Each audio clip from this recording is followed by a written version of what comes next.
Blue locket. 2 सालों के lockdown के बाद रिया वापस अपनी जॉब के चलते गुड़गांव में रहने आई थी। इतने समय तक वर्क फ्रॉम होम करने के बाद रिया का मन अब दोबारा ऑफिस जाने का बिल्कुल भी नहीं था, पर उसे बहुत ही कम रेंट में गुड़गांव का एक स्पेशियस अपार्टमेंट मिल रहा था। इसलिए उसने सोचा कि क्यों ना वो फिर से ऑफिस जाना ट्राई करे। मूव इन करने के बाद जब रिया अपनी बिल्डिंग में पहुंची तो उसे एक बात बहुत अजीब लगी। रिया के फ्लोर के सभी फ्लैट्स खाली थे।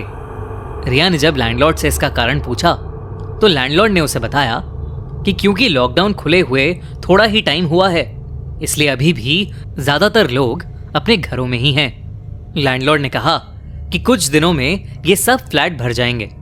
लैंडलॉर्ड के कहने के बावजूद बिल्डिंग के पूरे फ्लोर पर अकेले रहने से रिया थोड़ा घबरा रही थी, पर वो एडवांस रेंट भी पे कर चुकी थी। इसलिए उसने इस बात को इग्नोर करते हुए अपना सामान अनपैक करना शुरू कर दिया। रिया का घर ऑलरेडी फर्निश्ड था और ऑफिस खुलने में अभी 2 दिन और थे, इसलिए रिया ने घर को थोड़ा रीडेकोरेट करने का सोचा। रीडेकोरेशन करते हुए रिया ने पहले से रखी एक अलमीरा को खिसकाया तो उसे वहां एक नीले रंग का लॉकेट पड़ा मिला। रिया को वो लॉकेट काफी पसंद आया और उसने तुरंत ही वो लॉकेट पहन लिया और अपने काम पर लग गई। कुछ ही देर में रोज की तरह रिया की मम्मी को उसका कॉल आया और बात करते हुए ही अचानक से रिया को अपनी मॉम की वॉइस में डिस्टरबेंस आने लगी। कुछ ही सेकंड्स में उसे फोन पर किसी अजीब भाषा में किसी के बड़बड़ाने की आवाज आने लगी। ऐसा लग रहा था कि जैसे कोई मंत्र उच्चारण कर रहा हो। इससे पहले रिया कुछ समझ पाती, फोन में से एक तीखी कान सुन कर देने वाली आवाज आने लगी। रिया ने फटाफट से फोन काट दिया। उस आवाज से रिया का सर चकरा गया था। रिया ने अपनी मॉम को टेक्स्ट डालकर उनसे बाद में बात करने को कह दिया।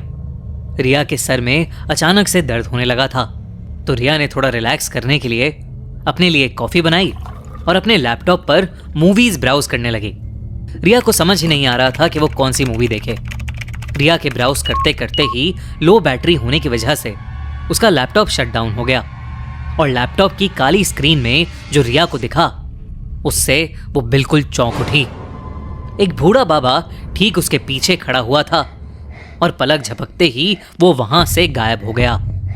रिया के होश उड़ चुके थे, पर वो वहम और असलियत के बीच कंफ्यूज होने लगी थी।